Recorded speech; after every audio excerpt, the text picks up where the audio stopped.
맡고 있는 주호수라고 합니다. 반갑습니다. 새해 받은 주호수라고 합니다. 제가 손이 빠졌나요? 그죠? 2kg 빠졌는데 안 오시네요. 좀 아팠더니 빠졌더라고요. 이런 거라면 진짜 보는 거 되겠다 이런 생각도 하면서 제가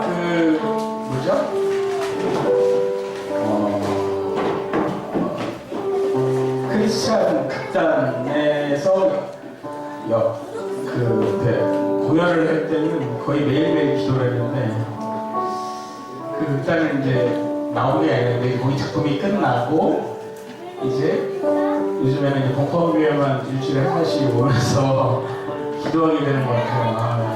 그래서 공부에 와서 일주일에 기도할 때는 그때 매일매일 기도할 때는 기도의 소중함을 몰랐는데 그렇게 일주일에 한 번씩 와서 기도하니까 너무 좋은 것 같습니다. 지금까지 크리스찬 주호수의 말씀이 많았고요. 자, 그러면 인사 나누면서 시작해보도록 하겠습니다. 예.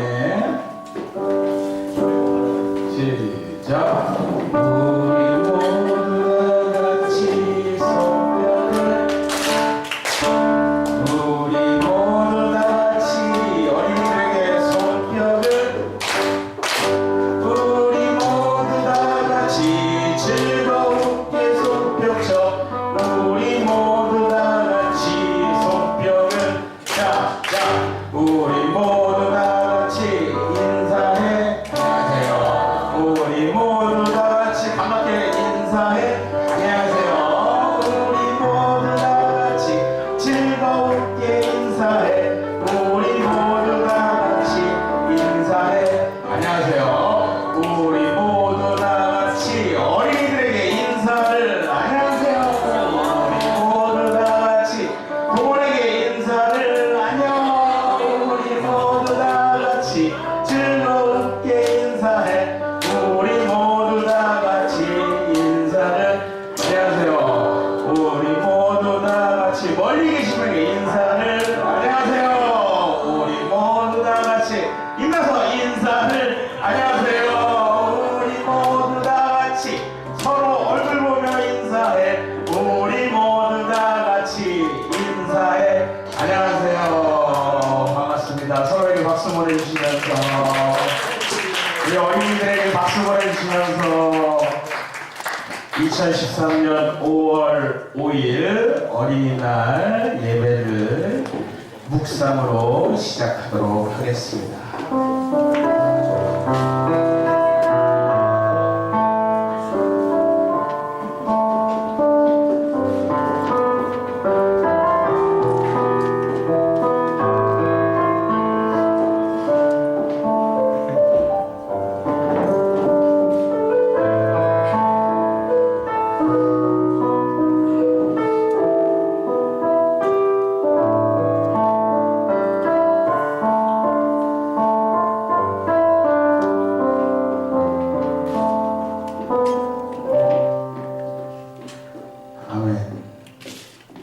오늘 하는 기도는 여기 노리연의 회원이신, 갑자기 닉네임을 잊어먹었네요. 뮤시카. 네, 뮤시카님의 예배로서 시작하도록 하겠습니다. 기도하시겠습니다. 사랑하는 하나님, 벙커원에서 오늘 주님을 만나기를 원합니다. 한 주간 힘들었던 거 다 내려놓고 오늘 평안의 주님을 뵙길 원합니다. 이곳에 이 자리에 함께하여 주세요. 매일매일 주님의 사랑을 따르기를 원합니다. 매일매일 주님의 오름을 따르기를 원합니다. 우리의 무딘 가슴과 차가운 머리로가 아닌 뜨거운 마음으로 주님을 만나기를 원합니다. 지금 이제 이곳에 임재하여 계실 주님, 특별히 오늘은 어린이날입니다. 우리에게 주신 아름다운 선물, 이 아이들을 축복하여 주시고 정말 이 아이들에게 존경을 강요하는 어른이 아닌 존경받는 기성세대로서 저희들이 살아가길 원합니다.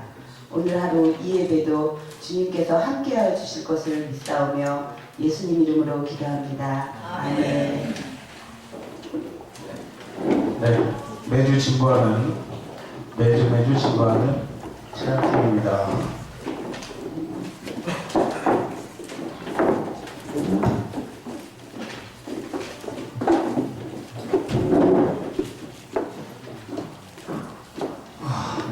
오늘은 노래 3개를 이어서 부를 거예요. 따라가 주시고요. 처음에 당신은 사랑받죠. 부터 시작하겠습니다.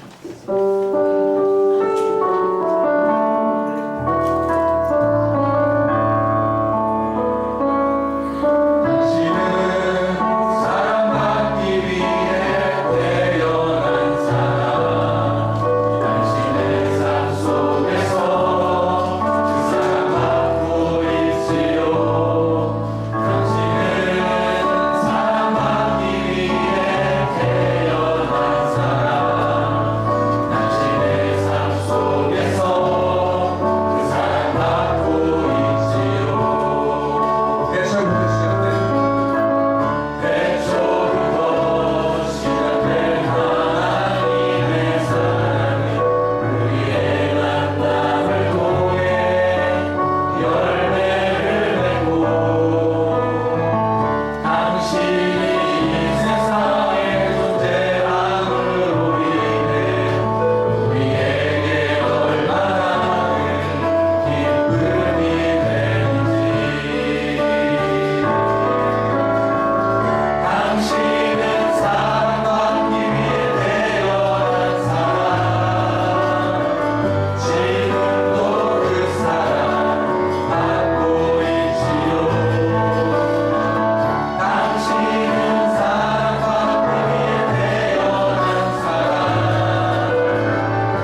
모든 게 그대를 부르는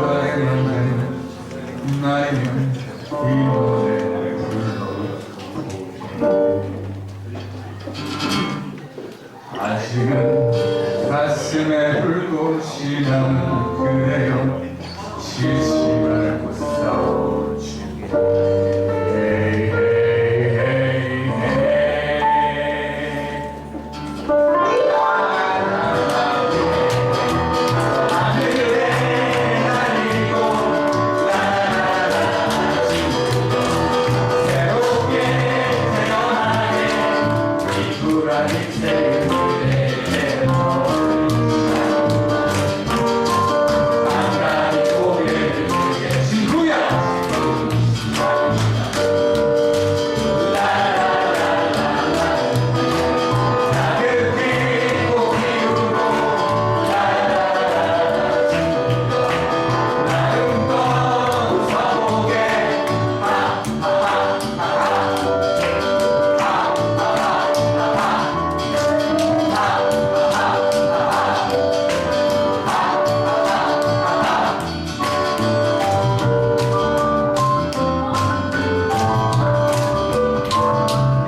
네. 멋진 공연을 해주신 찬양팀에게 하늘께 박수를 올려드리도록 하겠습니다. 네, 뒤에서 봉사하신 우리 두 분께서 댄스 모임까지 해주셨어요. 못 보셨죠? 저는 봤습니다. 예. 안 보시길 잘했을까요? 네, 아무튼. 자, 그러면 주기도문 하시겠습니다. 하늘에 계신 우리 아버지, 아버지의 이름을 거룩하게 하시며 아버지의 나라가 오게 하시며 아버지의 뜻이 하늘에서와 같이 땅에서도 이루어지게 하소서. 오늘 우리에게 일용할 양식을 주시고 우리가 우리에게 잘못한 사람을 용서하여 준 것 같이 우리의 죄를 용서하여 주시고 우리를 시험에 빠지지 않게 하시고 악에서 구하소서. 나라와 권능과 영광이 영원히 아버지의 것입니다. 아멘. 네, 다음은 우리 함께 나누는 삶의 기도 시간입니다. 같이 나누고 싶은 기도 제목 그리고 혼자 감당하기 힘든 기도 제목 있으신 분들은 과감히 앞으로 나오셔서 우리 같이 나누면 되겠습니다. 네. 형식은 자유롭고요. 그냥 경건하게만 해주시면 되니까 편안한 마음으로 나오셔서 인사하시고 기도하시면 감사하겠습니다. 요즘 참여율이 저조한 관계로 적극적인 참여 부탁드리겠습니다. 네. 네, 나오시죠. 예.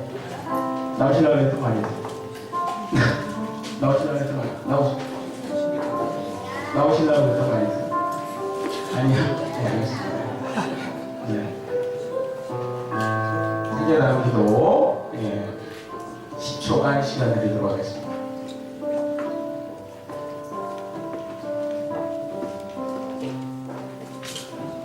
저쪽에 앉아보시고 생각하시는 척 하시고 일단 한 번 나오고요. 5분 나올 때까지 기도 시간 나눠드리겠습니다. 예배 시간 길게 하려면 마음대로 하시면 자, 없으십니까?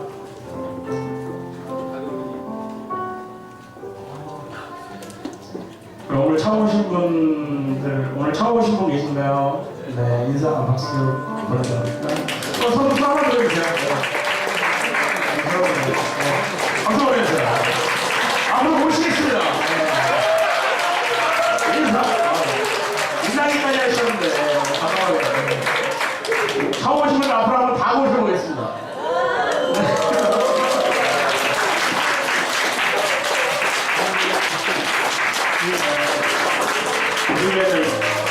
네, 좋습니다. 이제는 자유로운 기회입니다. 여러분의 인사를 존중합니다. 자, 그러면 우리 가장 오래된 신도부터. 네. 아니, 보셔도 돼요. 예. 오늘 작업복을 입고 있었는데.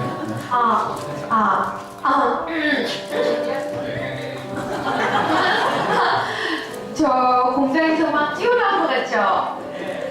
그래요. 공장으로 막 돌아가고 싶어서 이 옷을 다시 입고 싶어서 지금 미친 듯이 투쟁하는 사람들이 알죠? 대학문에 있다는 거. 그래서 그들을 위한 프로젝트 H2만이 시작됐어요. 짜잔! 자동차 한 대를 만드는데 2만 개의 부품이 든대요. 그래서 우리 시민들이 그 부품 하나씩 2만 명이 연대를 해준다면, 즉 후원을 해준다면 자동차 한 대를 만들 수가 있어요. 그 자동차를 만들어서 사연을 물론 받을 거고요. 거기서 채택된 사람 한 분에게 그 차를 기증을 할 거예요. 그런 뜻깊은 행사가 지금 진행되고 있어요. 물론 그 행사를 진행하는 과정에서 4년 동안 투쟁하느라 손끝이 녹시 쓸었을 그 노동자들에게 다시 기름칠을 할 수 있는 기회도 줄 수 있고요. 이게 다시 국정조사를 실시하게 할 수 있는 어떤 원동력? 지금 사실 분향소가 철거되고 많이 힘들어요. 그래서 힘을 주기 위해서 지금 이 프로젝트는 꼭 성공이 돼야 돼요. 그러려면 우리가 도와야겠죠. 여러분 기도해주세요. 후원해주세요. 방법 이제 알죠? 인터넷에 들어가서 쌍차 후원 희망지킴이 H2만을 치세요. 또는 대학문에 오세요. 또는 나한테 와요. 그러면 알려줄 거예요. 이거 꼭 해야 돼요. 알죠? 어제 순례문 복원이 돼서 그네 언니 율리아나가 세리명이래요. 율리아나 언니가 쌍차 앞을 지나갔는데 그 앞에서 1인시를 하려던 지부장님을 과격하게 저지하고 폭력으로 행사해서 그를 무력화 만드는 그 공포를 보면서 다짐했어요. 여러분이 안 해주시면 내가 그 차 만들게 할 거예요. 그러니까 힘 좀 줘요. 우리 같이 해봐요. 네? 네? 네? 약속?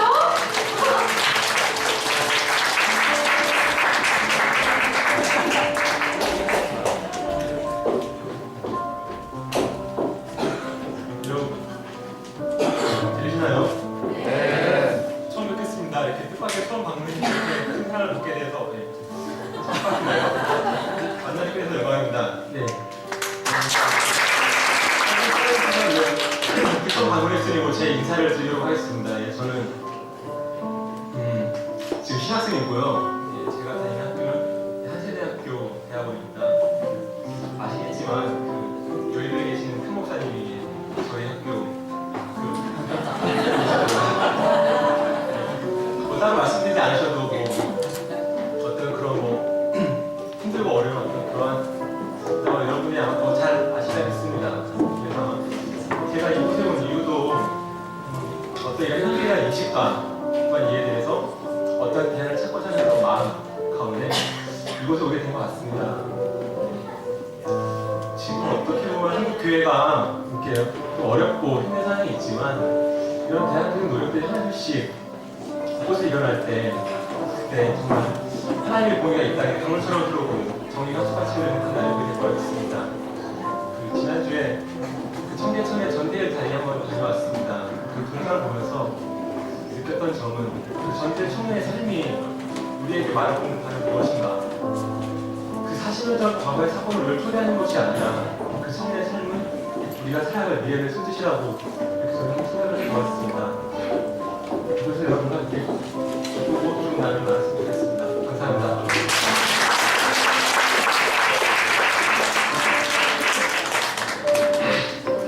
네, 안녕하세요. 제가 울렁증이 있어서 좀 이해해 주시고요.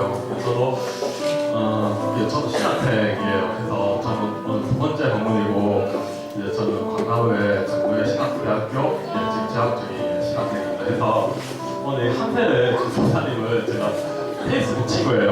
그런데 제가 원래 집이 경북구인데 얘는 다 잘 아시죠? 그래서 학교를 다니는 일 때문에 오늘 왔다가 처음 이렇게 만나게 됐어요. 해서 전도사님이 벙커를 한번 가고 싶다고 얘기를 하셔서 오늘 이렇게 벙커에서 만나게 되었는데, 저도 덕분에 두 번째 오게 되어서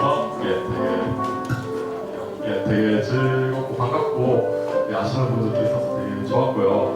저는 지금 사역 안 하고 있고 계속 교회 탐방 중이에요. 그리고 학교의 메인 목이다 보니까 한 학기 동안은 탐방의 기회가 주어지고 그 다음에는 사역을 나가든지 아니면 교회 교사로서 봉사를 하든지 그렇게 정해야 되는데, 그래서 제가 탐방 중인가 하니까 같이 전도사님들이 저한테 교회 탐방 어디 갔느냐 물어보면, 얘기를 하다가 벙커를 갔다 왔다라고 얘기를 하면 벙커 어디냐고 벙커 전쟁 날 때 가는 데가 아니냐고 대부분 잘 모르세요. 모르고 해서 벙커는 이러이러한 곳인데 이러이러한 주인에 이렇게 카페에서 교회 운영하고 있다고 설명해 주는데, 저는 여기까지 큰 교회도 탐방해보고 작은 교회도 탐방해보고 여러 군데 탐방해봤는데 벙커가 제일 좋았던 것 같아요. 그래서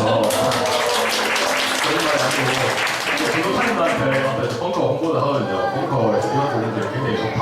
그래서 차량도 굉장히 강력하고 이렇게 교회를 떠났다가 오신 분들이 굉장히 많기 때문에 서로 이렇게 낯선 사람들 굉장히 잘 환영해 주는 분위기고 되게 좋은 점이 많다라고 홍보를 하고 있는데, 특별하게 제가 드릴 말씀 없고 이렇게 여기에 있어서 여러분들 만나게 돼서 굉장히 반갑습니다. 감사합니다.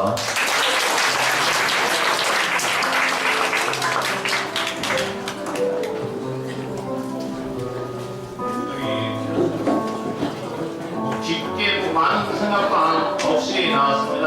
어떻게 일들이 나왔는데요.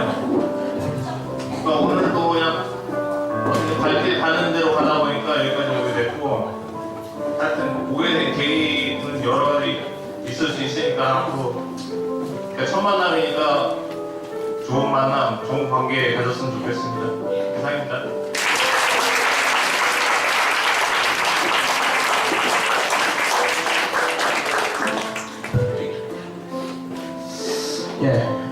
제가 갑자기 포옹하는 이유는요,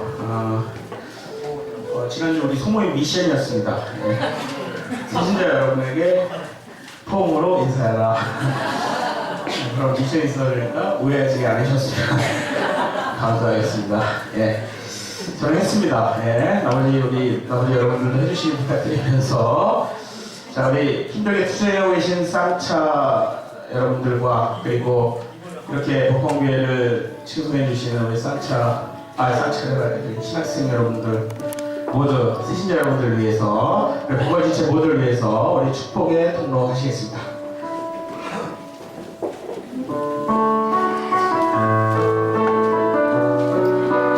서로에게 힘을 주면서 하시겠습니다.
네, 이제 말씀 나누도록 하겠습니다. 우리 골리앗을 이기는 힘, 사무엘상 26장 6절부터 12절까지의 말씀입니다.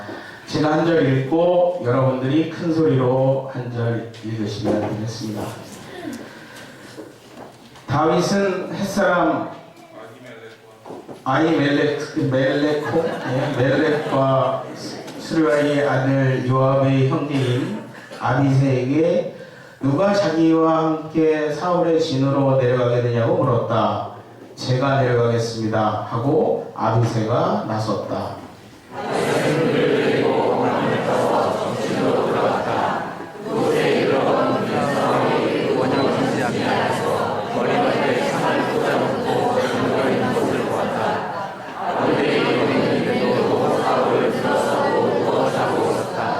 이것을 보고 아비새가 다윗에게 말하였다.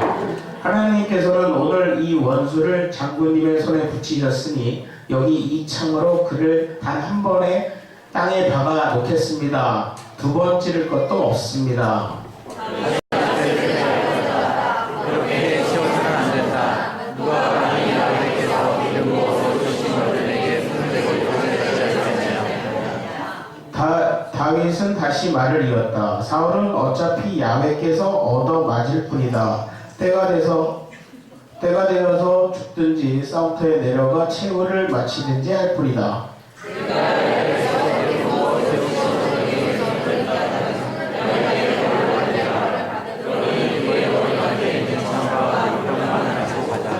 예, 마지막 절 다 같이 읽겠습니다. 다윗은 사울의 머리맡에 창과 물건을 가지고 빠져나왔다. 야훼께서 그들을 모두 깊이 잠들게 하셨으므로 다윗을 본 사람도 눈치챈 사람도 없었다. 네, 아멘. 오늘 말씀은 김용민님께서 해주시겠습니다. 오늘 그 어린이날이라 어린이들의 선물을 주시는 걸 알고 김용민님께서 전 가족을 다 모시고 잘 와주십니다. 예, 반갑습니다. 자, 저희 아들도 왔고 딸도 왔고, 예. 앞서서 우리 축복의 부모를 함께 찬양했는데, 그 죽게 돌아오게 되리라는 기쁨 있잖아요. 거의 뭐 주가 돌아오게 되리 앞으로 바꿔서 뭐 어떨까? 하나님의 세상을 많이 버리신 게 아닌가 이런 뭐 그런 회의감이 들어서 우리가 열심히 사랑하고 섬기면은 주가 돌아오게 되리, 주가 예배받게 되리 이렇게 되지 않을까?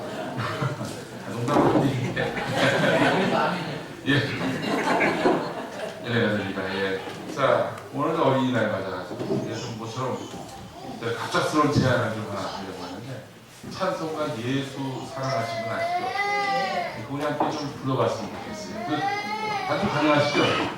정말 그 의전한 관록에 그러니까님께서 정도 찬송을 10줄 주십니다. 자, 그래서 예수 사랑하시면 제가 가사를 다 읽어드릴 테니까 자 한번 찬양하겠으면 좋겠습니다. 어린이 날을 맞아가지고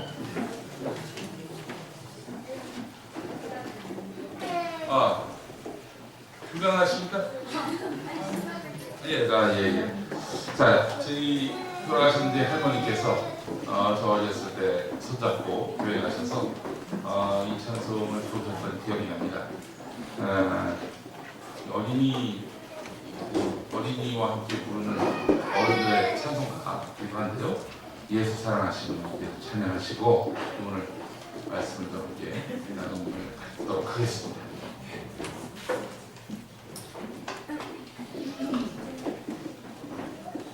죄송합니다. 갑작스럽게 부탁을 드려가지고 시력을 한번 파악을 해보려고.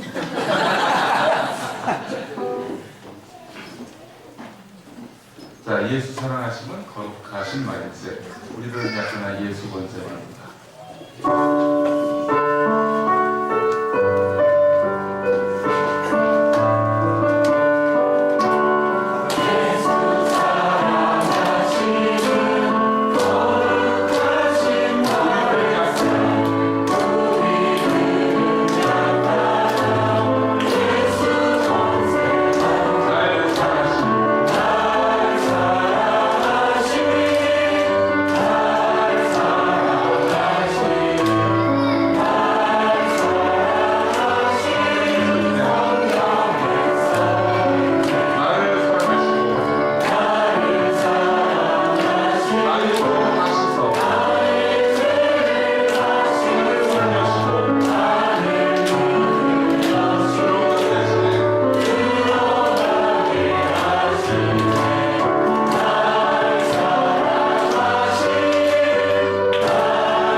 소망이 되는 그런 찬송이었습니다. 제가 본문 말씀을 잘못 알려드려가지고 전형적인 내용으로 지금 말씀드렸는데 실은 사무엘상 7장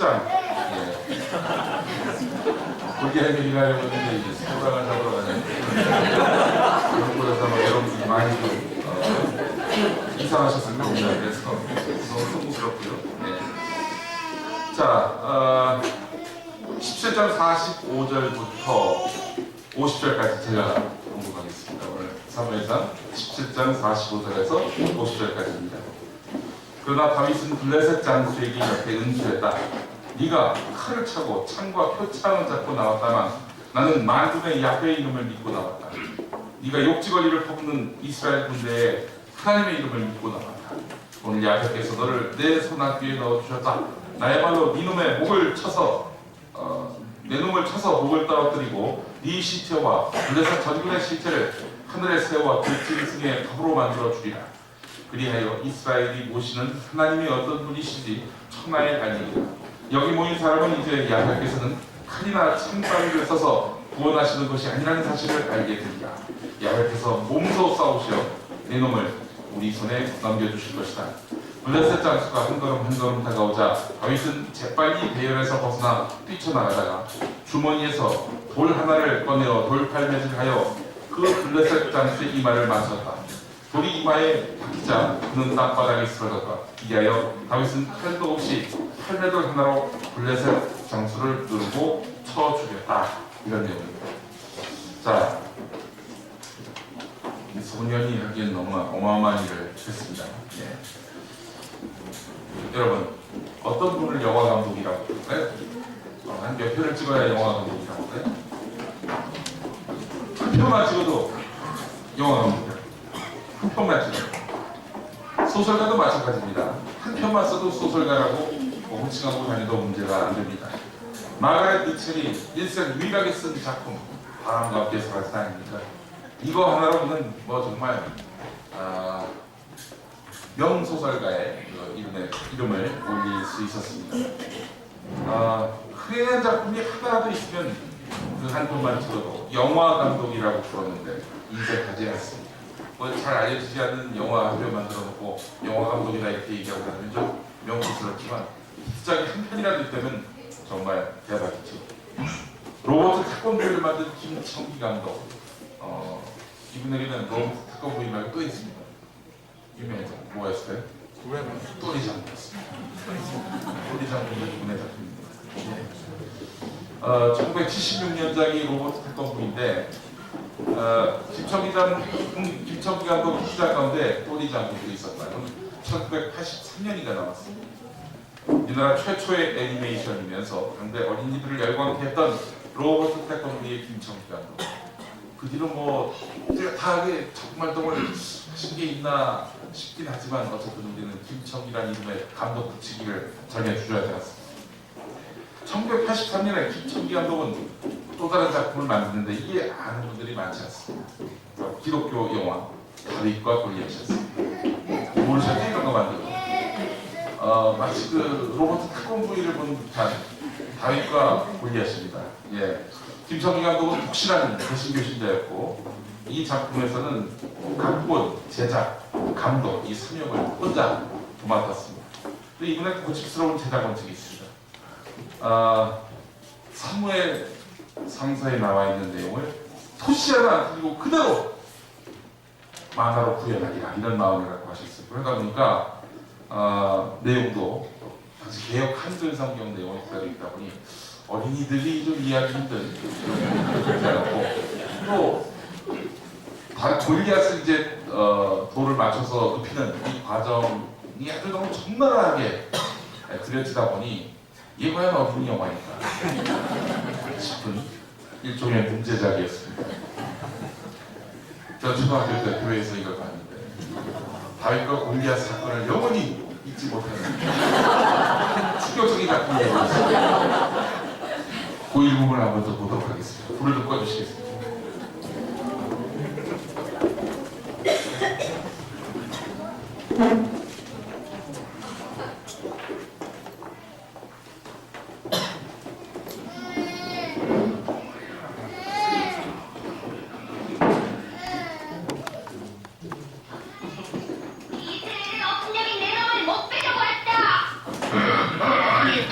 말이냐?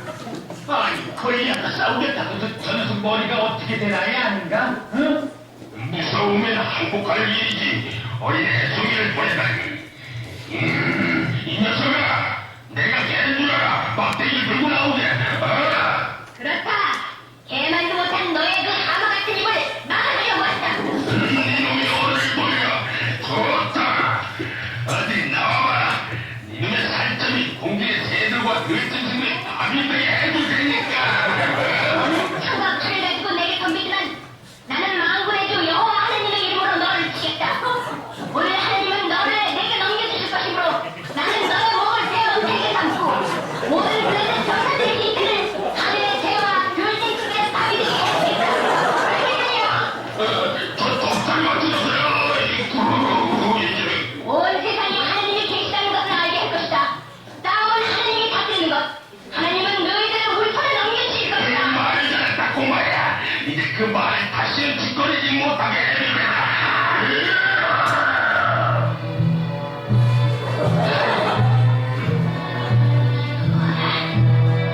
이거 발짓하는 건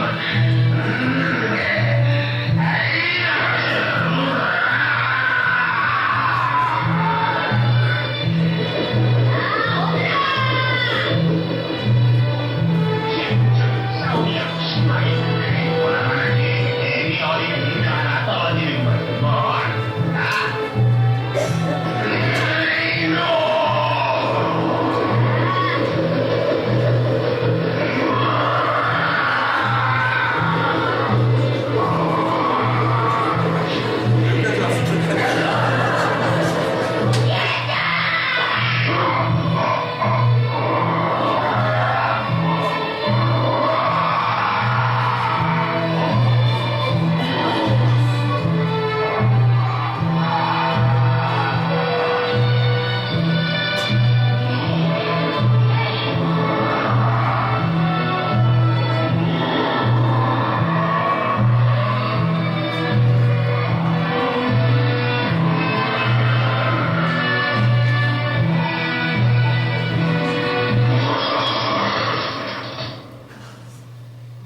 아니 어떻게 된 거야? 아니 무엇이 잘못된 거겠지?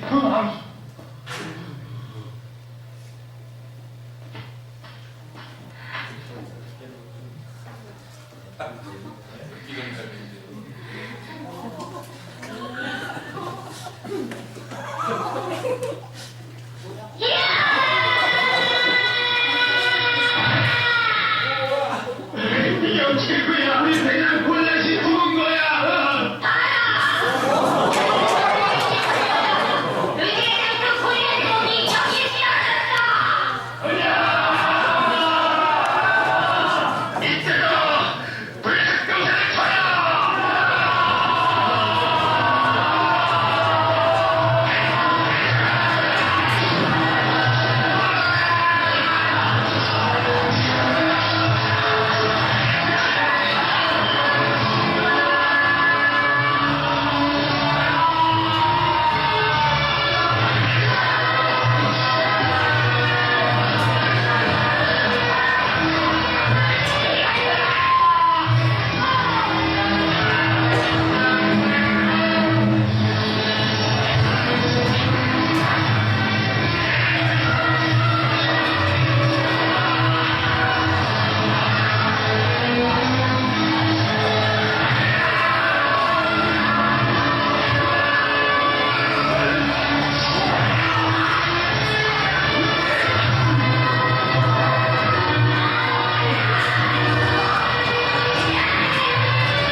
드디어 다윗은 여호와 하나님의 이름으로 블레셋군을 크게 무찌 온 이스라엘 백성들은 마침내 다윗을 따라 다윗을 알았습니다. 예.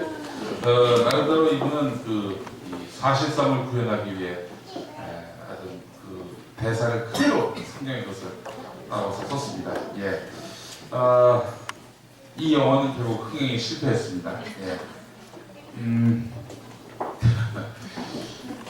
골리앗의 크기가 성경은 6큐빗 반이랍니다. 약 2m 90cm라고 하는데 이제 총만 선수가 216.5cm입니다. 골리앗에 비하면 정말 아무것도 아닌 거죠. 키 얘기가 나와서 그런데 동서고금을 막론하고 키는 인간의 어떤 열성, 우성을 가리는 그 기준으로 많이 쓰여왔습니다. 고대 로마 군인들이 투구에 1큐빅 약 44.5cm의 깃털을 꽂은 이유도 적에게 크게 보이기 위해서였는데, 대체로 역사에서 주역이 됐던 사람들 보면 그런데 키가 큰 사람이 아니라 작은 사람들이 적지 않았습니다.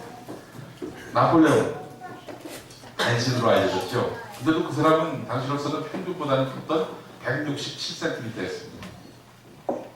그래서 그런 컴플렉스가 없을 법도 한데 인간에서는 그렇지 않다. 나폴레옹이 굉장히 그 키가 작은 데에 따른 컴플렉스가 컸다. 이런 말도 하지 않았는가? 내가 땅에서 재면 가장 작지만 하늘에서부터 재면은 가장 크다. 뭐 이런 말을 한 기록도 있습니다. 키 작은 나폴레옹이 세상을 호령한 것을 보면서 그 나폴레옹을 멘토 삼았던 인물이 있었으니까 바로 박정희입니다. 자기 집에다 나폴레옹 사진 붙여놓고 난 언젠가 나폴레옹 같은 부인이 돼서 세상을 지배하리라 이렇게 마음을 먹어가지고 조갑제식을 그렇게 나와 있습니다.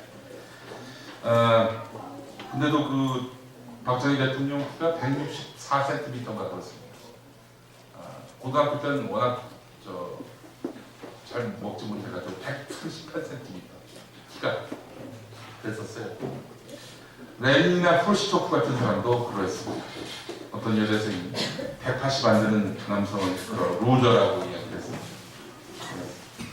하지만 나폴레옹, 박정희, 레닌, 프루시초프 같은 사람은 키 작은 서름이 있었고 그 서름을 토대로 해서 세상을 호령하고 싶은 그런 마음을 갖게 된 것이 아닌가 싶습니다. 진정 키 작은 사람이 로저는 아니다라는 것들을 이들의 예를 통해서 알 수 있지 않나 싶습니다. 자, 앞서서 우리가 참 잔혹한 장면들을 참 많이 봤는데 본인이 만화임에도 불구하고 성경에 보면 참 묘사한 것들을 보게 되면 매우 잔인한 장면들이 적지 않습니다. 방금 보신 대로 다윗이 골리앗을 쓰러뜨린 다음 그 위에 올라가서 칼로 목을 내리치는 장면이 있고요. 이건 이제 미켈란젤로가 시스티나 성당의 그 천장 광월형 벽면에다가 그림으로 그린 것으로 있고요. 레브란트의 유화를 보게 되면은 뭐 골리앗의 머리를 사울 왕에게 넘기는 다윗의 그림이 또 그려지고, 이게 뭐냐면은 세례 요한의 목을 이제 달라고 하니까 실제로 그렇게 준 거 아닙니까? 그걸 갖고는 너무나 행복해하는 모습을 좀 보고 계십니다. 사람 목을 들고 저렇게 온화한 표정을 짓는 그런 그림. 이 참 고대 그 그림들을 보면은 도저히 오늘의 상식으로는 이해할 수 없는 그런 그림들이 적지 않습니다. 자, 아까 김청기 감독이 사실상 묘사를 위해 굉장히 애를 썼다 이렇게 얘기를 했는데 다윗의 이야기는 정말 사실인가요? 소년이 돌팔매지도 블레셋의 큰 장수 골리앗을 쓰러뜨리고 그래서 전쟁을 승리로 이끌었다. 이게 정말 사실일까? 실제로 사무엘상 17장을 보면 그런 다윗의 모습이 나옵니다. 그러나 사무엘 4편에 가보면 전혀 엉뚱한 사람이 골리앗을 죽인 것으로 나와 있습니다. 바로 엘하난이라는 사람이죠. 어찌된 일일까? 후대 신학자들 중에 정말 구약에 나온 이 내용이 사실일까 아닐까 연구하는 사람들이 적지 않았습니다. 아니 사무엘상에는 다윗, 소년 다윗이 죽은 걸로 나오고 사무엘 하에는 엘하난이라는 사람이 죽은 걸로 나와 있는데 도대체 누구일까? 그래서 이제 두 가지 설이 나왔어요. 골리앗이 공룡이 이길 것이다. 그래서 똑같은 골리앗인데 다윗한테 이제 죽었고 엘하난이라는 사람한테 죽었다. 이런 주장이 있는데 이건 뭐 둘 다 블레셋 사람이고 거인으로 묘사되어 있기 때문에 동료 공룡이 대단히 낮다 이렇게 보고 있습니다. 자, 그렇다면은 골리앗이 죽은 거는 한 차례인데 그러면은 다윗에 의해서였냐 엘하난에 의해서였냐 이런 의문으로 좁혀지죠. 또 다른 설에 의하면 엘하난은 평범한 사람일 때 다윗의 이름이었고 왕이 된다면 이 엘하난의 이름이 다윗으로 규정됐다. 뭐 이런 얘기인데 이 역시도 근거 없는 이야기로 대략 정리가 되고 있습니다. 자, 그렇다면 뭐냐? 실제로 보게 되면은 다윗이 왕이 된 다음에 골리앗이 제거된 것으로 나와 있습니다. 소년 다윗일 때가 아니라 다윗이 왕이 된 다음에 골리앗이 죽었다는 거예요. 어떻게 된 것일까? 그러니까 이제 다윗의 부하인 엘하난이 죽은 건 맞고 결국 엘하난이 죽은 게 다윗이 죽게 된 것 아니냐. 다만 시점은 소년이 아니라 왕이 때 된다. 다윗의 위대함을 묘사하기 위해서 소년 때 마치 다윗이 한 것처럼 후대 사가에 의해서 윤색이 된 것이다. 면설이 유력합니다. 사실 세종대왕이 한을 만들었다고 하지만 세종대왕 본인이 다 만들었겠습니까? 밑에서 만든 걸 이제 세종대왕이 어쩌고 그렇게 묘사를 하는 것이고, 마찬가지로 이순신 장군님을 직접 자기 설계도 만들어가지고 거기서 만들었겠어요. 밑에서 만든 건데 이제 이순신 장군이 만든 걸 이렇게 묘사가 된 것이죠. 자, 그렇게 본 것이 정확하다는 겁니다. 하여간 소년 다윗의 이야기는 그 설화에 가깝다라고 본 것이 정확할 것 같습니다. 그 설화를 사실로 확신하고 그 영화화, 만화 영화화 김청기 감독의 신앙은 또 그 신앙대로 존중을 받을 필요가 있습니다. 성경의 원텍스트를 잘 살려보겠다는 그런 취지였으니까 말입니다. 자, 구약에서의 일화 가운데 설화인 게 많습니다. 한 40%가 설화로 구성되어 있다. 이런 분석도 있는데, 물론 그 설화가 전승되어 구전되어 막 그냥 조상들로부터 계속 내려온 그런 이야기들을 구성한 것이긴 하지만 그래도 그건 사실이다라고 이야기하는 보수적 시견을 갖고 있는 신학자들도 적지 않습니다. 하지만 천지창조나 에덴 동산, 노아의 홍수, 바벨탑 이런 내용은 소수민족 신화를 적당히 베낀 거 아니냐, 유사한 내용들이 많다 이렇게 보는 시각도 있습니다. 그래서 소수민족의 어떤 신화를 갖고 구약 성서가 꾸며졌고, 그런데 나중에 기독교가 공인이 되면서 그런 어떤 신화였던 설화였던 이런 모든 이야기들이 다 없어져가지고 그게 사실로 진실로 규정되게 된 그런 것 아니냐. 그래서 기독교의 상당 부분 주장들은 허위 사실일 가능성이 높다, 소설을 썼을 가능성이 높다, 이렇게 보는 시각도 있습니다. 자, 구약 성서의 하나님은 그러나 이 가공된, 꾸며진 그런 내용으로만 볼 수 없다는 겁니다. 이야기들의 내용들은 그러하더라도 그 안에 녹아있는 하나님이 인간을 사랑하는 마음, 인간의 문화와 삶의 본질, 그리고 실존적인 모습이 이 신화, 설화, 꾸며졌다 하더라도 그 이야기 안에 담겨있을 뿐더러 또 하나님은 이런 구약 안에서 끊임없이 정의와 평등, 조화, 인간과 삶의, 인간과 자연의 어떤 조화 이런 것들을 이루시면서 평화를 강조하셨던 그 훌륭한 가르침을 또 이 안에서 표출하셨다는 그런 이야기겠습니다. 구약의 그래서 우리가 사실이냐 아니냐 이런 걸로만 그 가치를 판명하기보다는 그 안에 담겨있는 하나님의 진실한 메시지가 무엇인지를 우리가 찾고 그 메시지를 통해서 우리 삶의 어떤 실천 범위와 행동 양식을 결정해야 한다는 그런 이야기도 있습니다. 이런 얘기들이 왜 나오냐면은 도울 선생이 기독교가 바로 서려면 구약은 폐기해야 한다, 없애버려야 한다 이렇게 이야기를 했었거든요. 그냥 구약의 이야기들을 보면 막 사육하고 막 그냥 사람 죽이는 건 일부 아니에요. 다 죽이잖아요. 이제 멸절을 시키지 않습니까? 삼조골멸하는 내용이 뭐 수록하게 나오지 않습니까? 이런 내용을 보게 되면 이런 것들을 투자를 해가지고 기독교가 이 전쟁을 정당화하고 세계적 평화의 어떤 기류를 역행하는 그런 모습을 보이고 있다면서 구약 성경서를 읽고 신약을 중심으로 기독교가 다시 재해석돼야 한다는 그런 주장을 도울 선생님이 했었습니다. 그러나 구약이 갖고 있는 가치가 사람 죽여 이런 내용만 있는 것은 아니지 않습니까? 그런 이야기들이 있습니다. 근데 정말 우리가 버려야 할 것은 구약이 아니라 아전인수식 해석이라고 생각합니다. 성서에 대한 경향식은 여러 칼럼 안에 소개된 것인데요. 너무나 공감이 돼서 소개합니다. 어떤 목사님이 오늘 보면 다윗과 골리앗의 그런 교전을 갖고 이제 살고 있다. 그러면서 이런 이야기로 변경해요. 1967년 이스라엘군은 기습 공격으로 아랍 공군을 무력화시켰습니다. 나흘 만에 시나이 반도와 가자지구, 요르단강 서안을 점령했고 골란 구원까지 손에 넣었습니다. 이 엿새 만에 끝나서 6일 전쟁으로 불리는 3차 중동 전쟁을 이야기한 건데 다윗의 이야기가 이스라엘의 전쟁 승리 이걸로 이제 비유되는 거죠. 그러니까 아랍 문명에 대한 유대 민족의 싸움, 이 싸움을 다윗과 골리앗의 싸움으로 만들어서 이스라엘을 막 띄우고 아랍 문명을 깎아야 돼요. 이렇게 이 목사님은 설명을 했던 겁니다. 정말 그럴까요? 이스라엘은 여전히 소년 다윗과도 같은 그런 풍모와 또 하나님으로부터의 어떤 인정받음이 있는 것일까요? 이스라엘이 심심하면 하는 그 가자 침묵 있죠. 그것만 하고 보겠습니다. 이스라엘은 더는 소년 다윗이 아닙니다. 이스라엘이 쏜 포탄에 맞아서 희생된 사람들 상당수가 어린 학생, 어린이들, 민간인입니다. 게다가 이스라엘은 핵보유국입니다.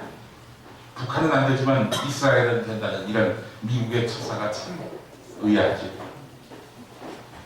핵은 북한도 안 되고 이스라엘도 안 되면 당연히 미국도 안 됩니다. 미국이 지금 10,000개가 넘는 핵을 갖고 있죠. 미국의 핵을 다 터뜨리면 지구는 없습니다. 그래서 미국 스스로 핵을 줄여가면서 북한 보고 핵 가지지 말라고 얘기해야 이게 논리적 정당성이 있는 거 아닙니까? 예. 자, 어쨌든 분명한 것은 다윗과 골리앗의 위치가 지금의 이스라엘과 아랍 문명이 아니라 적어도 이스라엘 안에서의 가자지구에 대한 공격만 놓고 본다면 소년 다윗과 골리앗은 이스라엘과 아랍 문명이 아니라 거꾸로 바꿔야 된다는 겁니다. 아랍 문명이 소년 다윗이고 그 힘쓰는 거대한 힘을 가진 세력은 바로 오늘의 이스라엘일 수 있다. 이런 얘기입니다.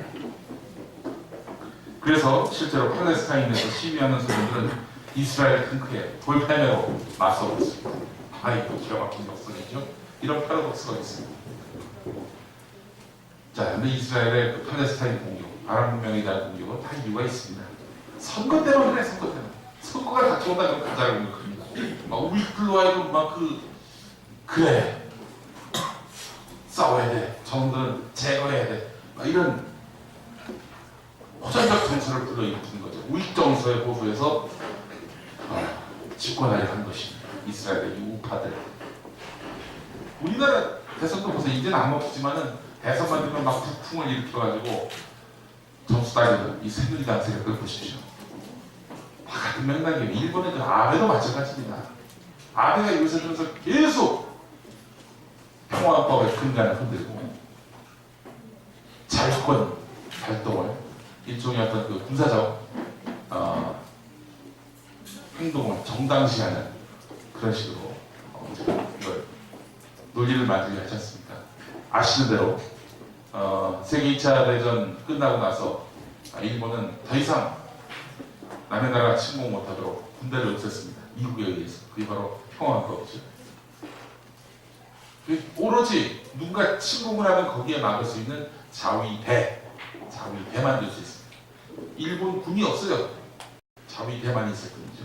자, 그랬더니 일본들 내부에서 우익들이 야, 2차 대전 때 우리가 뭐 그렇게 잘못했냐?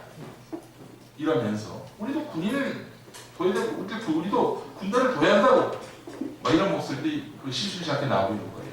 이런 와중에 아베 같은 이런 수구 꼴통 일본 우익 정치인들이 그런 정서에 보수해서 군대를 만들려 하는 거 아닙니까? 그래서 역사에 대해서 우리가 뭘 잘못했는데 이런 식으로 나오고 있는 겁니다. 판미치한 놈들이죠.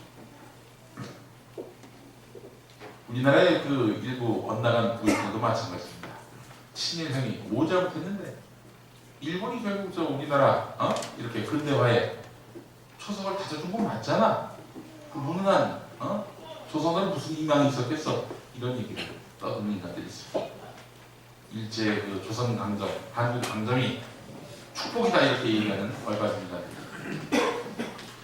이런 인간들이 지금 집권 세력을 형성하고 있으니 기가 막힌 노릇이죠. 이스라엘은 더는 약자가 아닙니다. 소년 다윗이 아닙니다. 유태인이 전 세계를 호령하는 각부이면서 메인스트림이 됐죠. 미국 뉴욕 월가에서 돈 좀 만진다는 사람들 보면 대체로 유태인들입니다. 그러니까 미국이 이스라엘에 쩔쩔매는 이유가 다 거기 있는 거예요. 그렇지 않습니까? 그런데 일단 설화에 불과한 그런 소년 다윗 이야기에다가 부당하고 부적절한 이스라엘의 전쟁 불패 신화를 엮어서 해석하는 목사님들, 그 입을 닫으셔야 합니다. 지금 이스라엘 집권 세력은 평화를 깨는 그런 불의한 집단입니다. 저는 그렇게 생각합니다. 그래서 제가 예전에 이라크 뭡니까? 아프가니스탄 가가지고 무슨 평화 집회 한다면서 거기 있는 지역 사람들을 아주 자극하려 했던 일부 선교단체 있잖아요. 거기 진짜 평화를 얘기하려면 거기 하지 말고 이스라엘의 침공이 이어지는 레바논 이런 데 가라. 거기 가서 평화 집회를 하면 내 인정해줄게. 거기는 안 갔죠. 자, 다윗이라는 인물을 이야기할 때 우리는 본연 다윗의 이야기만 언급할 수 있는 겁니다. 밧세바 사건까지 언급을 해야 이 다윗에 대해서 제대로 된 인물 평정을 한 것이다라고 이야기를 할 수 있습니다. 밧세바 사건 아시죠? 좀 민망하긴 합니다. 오늘 어린이 주일에 이런 얘기까지. 이스라엘이 암몬 연합군과 전투를 벌이고 있을 때였습니다. 궁전을 산책하던 다윗왕은 아름다운 여인이 눈부신 알몸을 드러낸 채 목욕하는 모습을 목격합니다. 다윗은 신하에게 누구냐 쟤? 물어봤어요. 아, 밧세바고요. 그런데 야, 유부녀입니다. 누구 부인인데? 지금 전장에 나가 있는 우리아 장대 아내입니다. 다윗은 그런 거 신경 안 쓰고 밧세바를 궁전으로 불러서 불륜을 맺었고 아이까지 갖게 만듭니다. 10계명에 이웃의 아내를 탐하지 말라는 그런 말씀, 율법이 추상같이 살아있던 때 이런 범죄를 저지르고 만 것이죠. 자, 근데 밧세바가 아이를 가졌다라고 말씀드렸죠. 궁지해버렸습니다. 당시. 그래서 자신의 간통의 증거를 없애기 위해 치밀한 계략을 세웁니다. 전쟁터에 나가 있는 우리아를 불러들입니다. 그리고 밧세바가 뭐 잠자리에 들어있지. 부부 금술이 중요하지 않냐. 이러면서 우리아에게 빨리 아내하고 하룻밤을 자라고 이렇게 뻔뻔히 이게 권유를 하지만 우리아 장군은 아주 FM 장군이었습니다. 아직 전쟁 중인데 불가능합니다. 잠이 안 옵니다, 석하.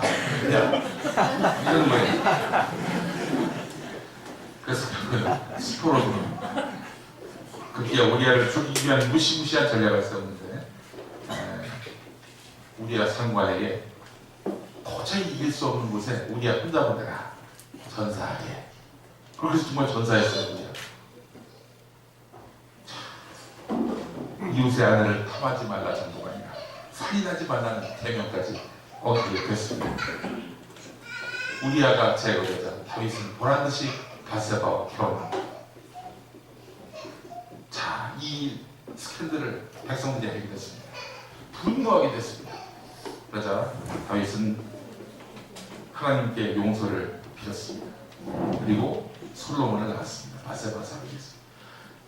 이 참 많은 목사님들, 특히 육봉기 목사 같은 사람들은요 추행이나 불륜의 죄를 짓고도 저렇게 감당할 수 있는 게 바로 다윗 봐라, 회개 기도하고 저렇게 용서받지 않았느냐 이렇게 얘기합니다. 나도 그러했으니 죄와 사망에서 빼방됐다 이 말입니다. 값을 절대로 안 치러서 값을 치르지 않습니다. 이 불륜 추행한 목사들 말이죠. 자, 반대로 피해를 입은 여성 교인들은 씻을 수 없는 상처를 입고 2차 피해까지 입습니다. 사실 피해 여성이 문제 제기를 하니까 이 목사가 뭐 회개를 한다 만다 이런 얘기 하는 거 아닙니까? 이 여성 성도 같은 경우에는 꽃뱀이 뭐 신천지에서 파견된 쫓아가니 이런 말로 2차 폭력을 또 당하게 됩니다. 다윗의 회개는 그런 나쁜 회개가 아니라 모든 것을 내어놓음이었습니다. 그 이후에 아들의 반역, 아들들이 사륙전을 벌이고 자기가 죽은 이후에는 나라가 갈라지고 차례로 나라가 망하는 그런 대가를 치르지 않았습니까? 그런 하나님의 진노를 수긍하고 담담히 따랐던 그런 다윗의 태도, 이거는 생략한 채 회개기도 한번 오케이 콜 끝, 이게 바로 그 목사들의 행태입니다. 이런 그 다윗의 태도와 그 목사들의 태도는 한이하게 다른 것이죠. 영화 미량 보셨습니까? 미량에서 보면은 자기 아들 죽인 놈이 있었어요. 그래서 전도연 씨가, 아들을 잃은 전도연 씨가 찾아가가지고 내가 당신을 정말 용서하게 됐다. 자기 집에 딱 갔는데 전 정말 죽일 놈입니다. 저를 죽여주십시오. 전 용서받을 자격이 없습니다. 이래야 되는 거 아닙니까? 저거 가야지 않나요? 갔더니 좋은 날 표정을 지으면서 주님께서 저를 용서하셨다고. 이제라는 건 뭐야 이게. 가해자가 표정 완전히 맛이 돌아가가지고 신이란 없다 이러면서 막 목사님 설교하는 와중에 옆에서 큰 스피커로 거짓말이야 노래를 부르기 했죠. 그러면서 신에게 항변을 합니다. 얼마나 이 영화가 정말 실존적입니까? 그야말로 진짜 이 앞서 본 그 다윗과 골리앗과는 비교도 안 될 정도로 이 사실성 그런 영화를 하겠습니다. 사람에게 분노할 마음을 주신 하나님이라면 분노를 해야지. 분노를 왜 억눌러? 그러다 정말 정신병 걸립니다. 신에 대해서 회의할 수 있도록 그 마음을 주셨던 것도 신의 뜻이라면 회의해야지. 그렇게 만드신 하나님인데 그 생각을 또 해봅니다. 죄의 대가를 치르려는 자세, 종아리 걷는 자세가 없는 그런 못된 목사님과는 달리 다윗은 적어도 죄의 대가를 치르고 종아리를 거두려는 태도를 보였습니다. 말년 얼마나 부르겠습니까? 많은 기록에 의하면 성서에는 다윗이 감사하면서 하나님께 찬양했다 하지 않습니까? 그런 모습을 보지 않았을까 하는 생각을 해봅니다. 전에도 그 산상수훈 이야기하면서 제가 말씀드린 기억이 있는데 율법을 완수해서 스스로 구원받을 수 있는 사람은 아무도 없다라고 제가 이 시간에 말씀을 드렸던 것 같습니다. 간음하지 말라. 이것도 사실 지키기 힘든 그런 계명인데 남에 대해서 음탕한 마음을 품는 것조차 안 된다. 이 예수님이 오셔가지고 이 계명을 더 엄격하게 확장을 해놨습니다. 남에 대해서 음탕한 마음조차 품지 말라. 어떻게 살아 그거? 불가능하죠. 남자 솔직히 불가능하죠. 아멘 하세요 빨리. 그리고 살인하지 말라는 이 약속을, 이 계명을 지키기도 어려운데 남을 미워하는 것도 살인이다라고 예수님은 말씀하셨습니다. 이거 어떻게 지켜? 불가능하지 기본적으로. 자, 그래서 지키지도 못할 그런 계명을 내세우신 예수님의 뜻은 꼭 지켜라 이거보다는 죄와 사망의 길에서 너 스스로 구원받을 길이 없으니 절대자 앞에서 늘 겸허하게 살라라는 뜻의 말씀을 하셨던 것은 아닐까 그렇게 됩니다. 우리는 늘 하나님 앞에 겸손하게 살아야 할 줄 믿는 것입니다. 오늘은 어린이날입니다. 어린이들은 참 겸허합니다. 어떤 의지적으로 겸허하려고 겸허한 게 아니라 마음속에 허물이 없다는 겁니다. 제 아들 어디 갔어요? 너무 허물이 없어서 자리에 없습니다. 제 아들 놈을 보면서 느낀 게 있는데, 야, 어떤 아이들이라도 10분을 만나면 10분 정도 지나면 친구가 돼요. 그게 불가능하잖아요. 어른들이 그럴 수 있습니까? 어른들이 일단 사람과 사람 사이에 따질 게 많습니다. 아무리 그 가까운 친구였다 하더라도 나이 들면은 학벌 따지죠, 사회적 chức 따지죠, 재산 따지죠, 사는 동네 따지죠. 따지게 많습니다. 대체로 이런 것들이 사람에 대한 소외와 배제, 차별을 부르는 갈등의 뿌리가 됩니다.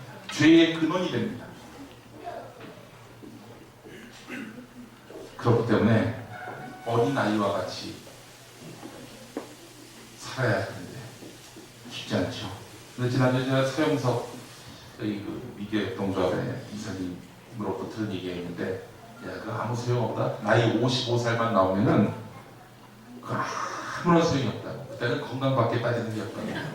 그런 얘기를 하더라고요. 그때 내가 살아보지 못해가지고 잘은 모르겠습니다만 나이 55만 넘어가면은 그때는 학벌, 재산 이런 거 안 되고 오로지 건강 하나만 갖고 사람의 우열이 달라진다. 이런 얘기를 들었거든요. 자, 그러다 보니 어른이 되면은 나이 많이 들면은 어린애처럼 된다는 말이 또 맞는 말인 것 같습니다. 그게 얼마나 허무하고 그 의미가 없는 것들인지, 허망한 것들인지, 재산, 학벌 뭐 이런 것들 가진 것들 자체가요. 자, 정말 어린아이와 같은 사람 보는 눈, 또 자세 이런 것들이 필요하다는 생각이 듭니다. 우리 교회는 등록을 받지 않는다라고 말씀드렸죠. 왜냐? 신상을 알기 위해서입니다. 솔직히 이야기해서 여기 모인 분들 얼굴만 있지 누가 누군지 잘 모릅니다. 호모 심슨이가 참 좋아하는 분인데 문화적 감수성 정말 탁월하고요. 기지와 유머, 센스 정말 넘치는 분입니다. 맞죠? 네, 잘생겼고. 근데 저분 이름 뭐냐 이제 어떤 이름이 뭔지 잘 모르고 저렇게 매주 보는 분인데도 불구하고 교회에서 큰 역할을 하시는 분인데도 불구하고 이름을 모릅니다. 그리고 또 헤일이 아까 나왔죠. 분명히 박정자인지 고춘자인지 모르겠어요. 그렇지만은 우리는 벌써 여기 모여가지고 함께 어울리는 것만으로 친해지고 한 형제, 한 자매가 됩니다. 왜냐? 우리는 그런 걸 따질 기준이나 이런 것들이 정보가 없으니까 그런 공동체로 계속 우리 벙커원교회가 이어져 가야 한다고 생각을 합니다. 본인이 밝히기 전에 남의 살아가는 삶이 무엇이 있고 그냥 이어받은 태도가 저는 뭐 그다지 적절치 않다라고 보는 것입니다. 재산이 알려지고 직업이 알려지고 학벌이 알려지면 또 교회는 뿔뿔이 갈라지게 될 것이 분명해 보입니다. 저희 아버지가 그런 말씀을 하시잖아요. 목회를 하시는데 교회 운동회를 했는데 점심시간이 왔어요. 보니까 가난한 사람끼리 부자끼리 모여서 밥을 먹는다는 겁니다. 아, 우리는 정말 그런 거에서는 안 됩니다. 교회가 그러면 망합니다, 진짜. 서로 뭘 많이 알려고 하지 말고 그런 문화가 우리 교회 안에 넘쳐났으면 좋겠다는 생각입니다. 어린 목동이었던 다윗이 골리앗을 정말 고꾸라뜨렸는지 그것은 알 수 없습니다. 사실이지 않을 가능성이 더 높습니다만 이런 이야기 자체가 감동이 되고 또 교훈이 될 수 있는 것은 하나님이 사람 가리지 않고 학벌 좋은 사람, 뭐 재산 있는 사람 이런 사람들을 세우는 것이 아니라 누구든 당신의 일을 이루심에 있어서 차별을 두지 않는다는 점입니다. 11명의 제자들 보십시오. 얼마나 남녀고 기억자도 모르는 그런 사람들 태반 있지 않습니까? 물론 유대 사람이니까 한글을 몰랐겠죠. 기억자는 몰랐을 텐데 어쨌든 그렇게 사회적 하층 계층에 속하는 사람들을 불러 모아서 자신의 일을 부족한 자는 또 맡기셨다고 그 예수님의 태도를 보면서 우리도 얼마나 많은 감동을 얻습니다.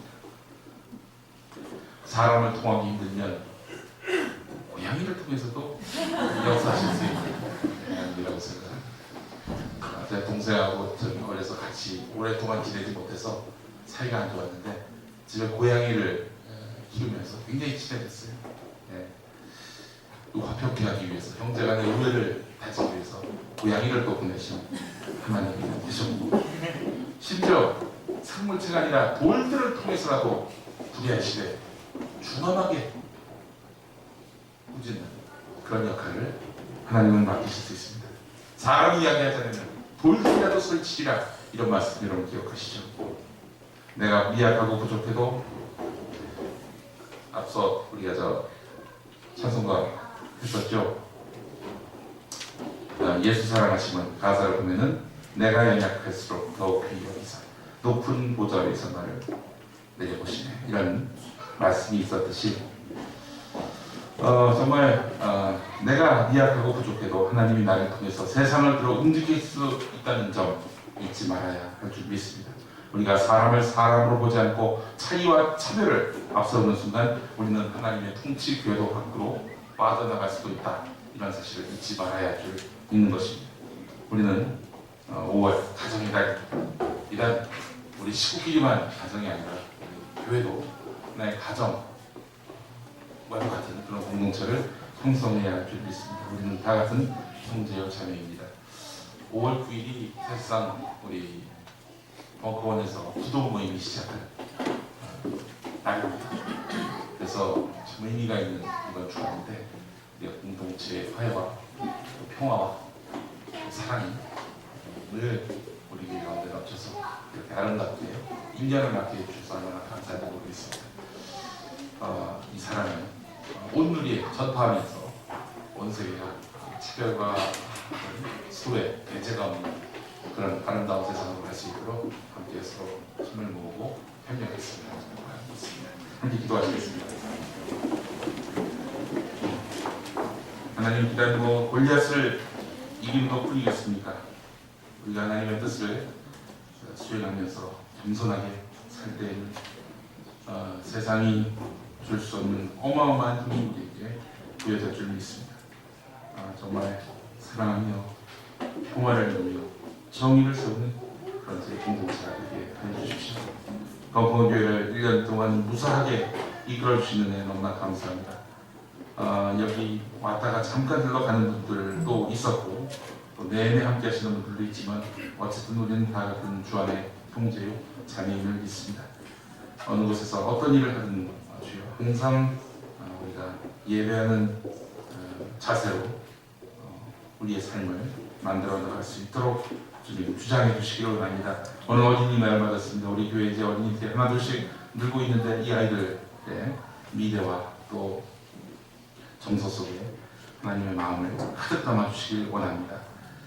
이 아이들을 또 섬김에 있어서 우리 어른들이 늘 부끄럽지 않은 본을 세우는 그런 역할도 담당하게 인도하여 주시길 원합니다. 건강으로 인해 고통받고 있는 이웃들이 있다면 빨리 회복시켜 주시고 재산 문제로 인해서 여러 가지로 고통을 겪고 있는 이들에게도 평화와 소망을 허락하여 주시기 원합니다. 이 모든 말씀 예수님의 이름으로 기도합니다. 아멘.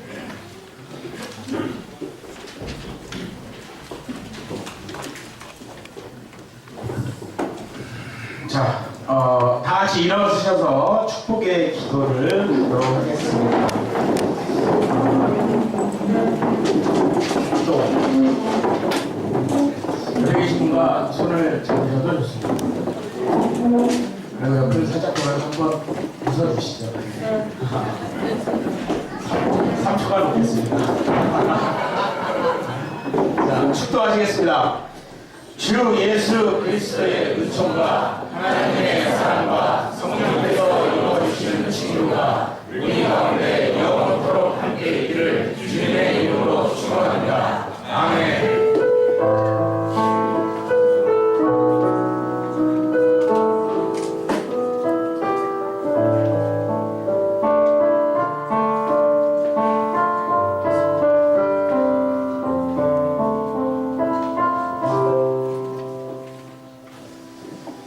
자리에 앉아주시고요.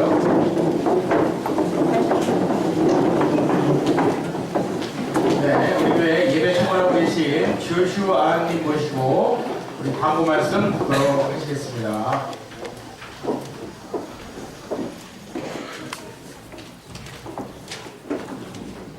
반갑습니다. 조슈아입니다. 우리 옆에 계신 분들, 앞에 계신 분들, 우리 인사 한번 잠깐 나누겠습니다. 반갑습니다. 샬롬. 오늘 어린이 주일인데 우리 벙커원 교회 어린이 주일 예배 오늘도 잘 돌아가고 있습니다. 부흥하고 있는데 우리 어린이들 한번 보시면서 힘찬 박수 한번 주실까요? 무릎으로 잘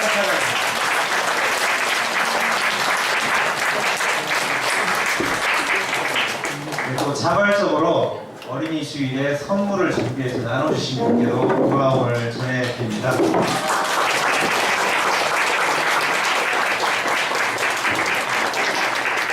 교회 소식을 전할 게 좀 많이 있습니다. 전동 스크린을 지금 설치를 했기 때문에 플랜카드가 우리가 늘 걸려 있었는데 플랜카드 보고 자녀 이름까지 지었는데 계속 빈 공간으로 몇 주 남겨놨습니다. 여기 맞게끔 플랜카드를 하나 설치하려고 또 하고 있습니다. 벙커원교회 잘 아시는 대로 산무 없는 게 많기 때문에 뭔가 또 이렇게 필요한 시점이 되면 자발적으로 봉사해 주시고 참여를 지금까지 해 주셨는데 여러분들에게 또 이렇게 후원하실 수 있는 기회를 드리겠습니다. 플랜카드 제작하고 우리 식량이 떨어졌습니다. 초코파이 몇 달 동안 잘 버텼는데 오늘 초코파이 식량이 떨어졌습니다. 부족한 부분들을 채워주실 분들을 기다리고 있습니다. 참여 부탁드리고요. 예배 5월달 안내드리겠습니다. 12일 다음 주에도 우리 영민님 담당입니다. 19일 날에는 청와남 아카데미 양희성 대표님 모시기로 했습니다. 지난번에는 우리 진보 측을 대표하는 한한상 박사님 모시고 말씀 듣고 세미나도 나눴는데 이번에 또 균형 있게 보건주의를 대표하는 양희성 대표님 전 보험과 산업 편집장 하시고 지금 청와남 아카데미 대표를 맡고 계시는데 모셔서 말씀도 듣고 세미나도 함께 나누는 시간 갖도록 하겠습니다. 벙커교회 소모임 안내드리겠습니다.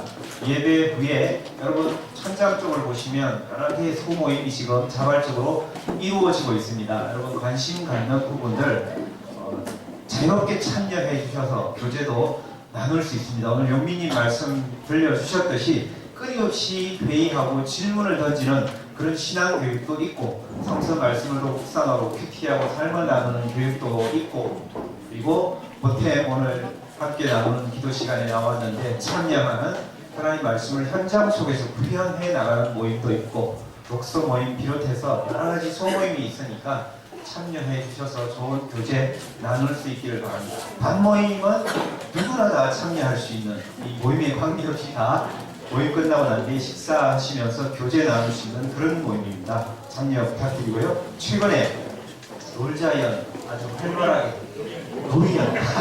놀이연 예, 활발하게 모임 시작하고 있는데 제가 기대했던 모임이 또 하나 생겨났습니다. 주일날 뿐만 아니라 주중에 토요일날 모임이 하나 또 생겨난 것 같은데 레베카님께서 운영을 또 해주시는 광고 한번 해주시겠습니까?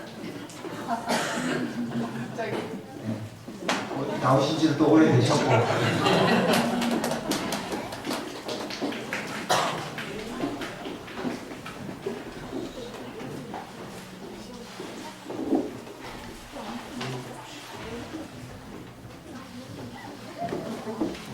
전혀 기대를 안 했는데 목사님 말씀해 주셔서 감사합니다.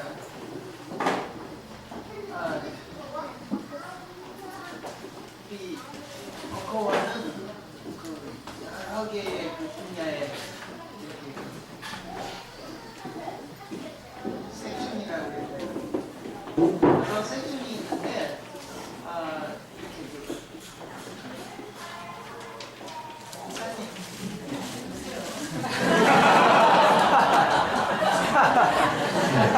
우리 벙커원 핑계 주시는 게 좋을 것 같아요. 지금 서로 지금 홈페이지 같은 예.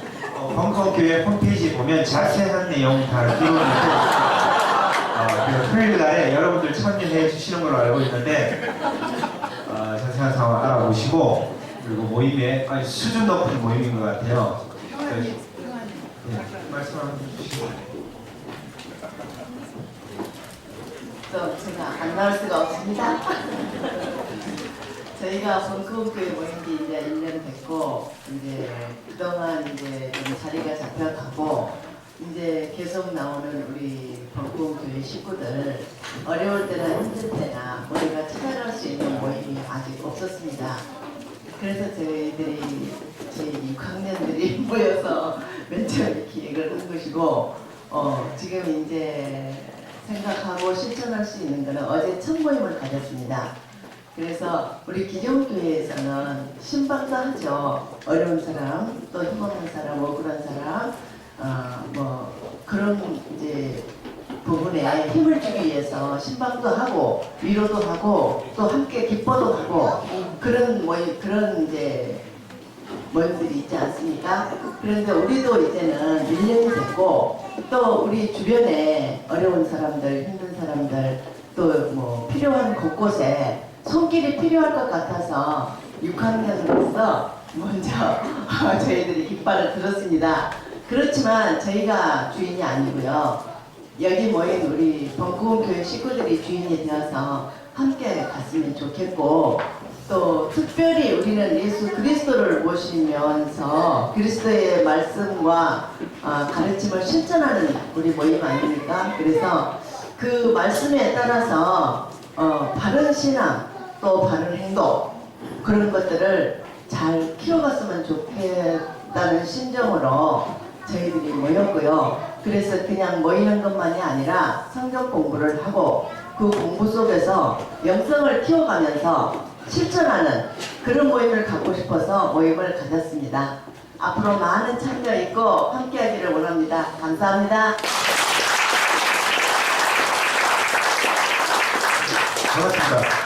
이 벙커교회는 소모임을 여러분 원하시는 거 뭐든지 다 만들어내실 수 있습니다. 누구나 다 참여하실 수 있고 자유롭게 이루어지는 모임이기 때문에 관심 있으신 분들 또 새롭게 만들 수 있는 기회를 다 드립니다.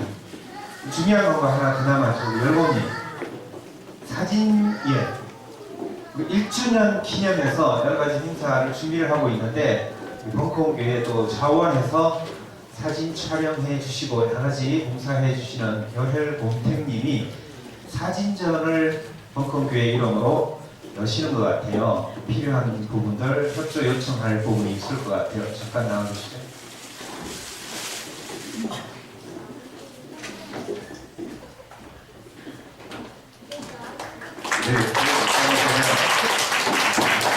네, 저는 항상 떨려요.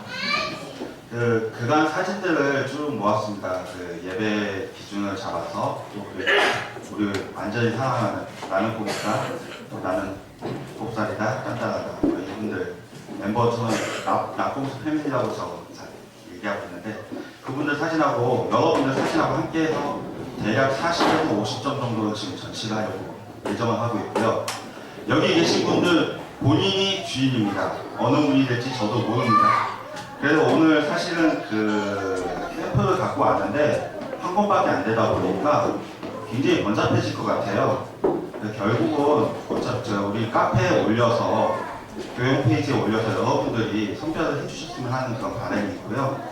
혹시나 그래도 난 오늘 봐야겠다 하신 분 저 뒤에 맞이하는 두 분 계시죠? 인물의 두 분. 시크님과 혜인님. 저분들한테 지금 맡겨놨기 때문에 나가시면 한번 봐주시길 바라겠습니다.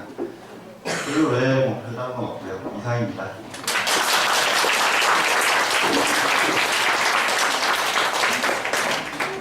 하하선 부르고 예배하십니다.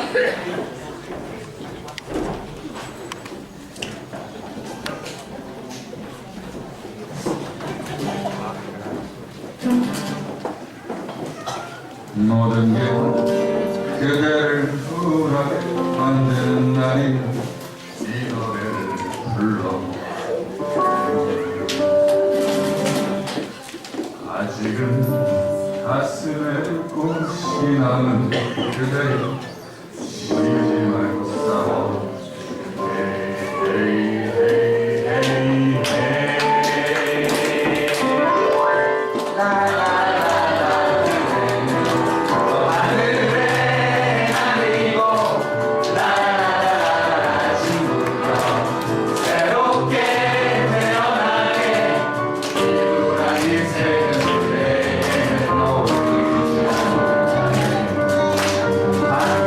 고개를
관해서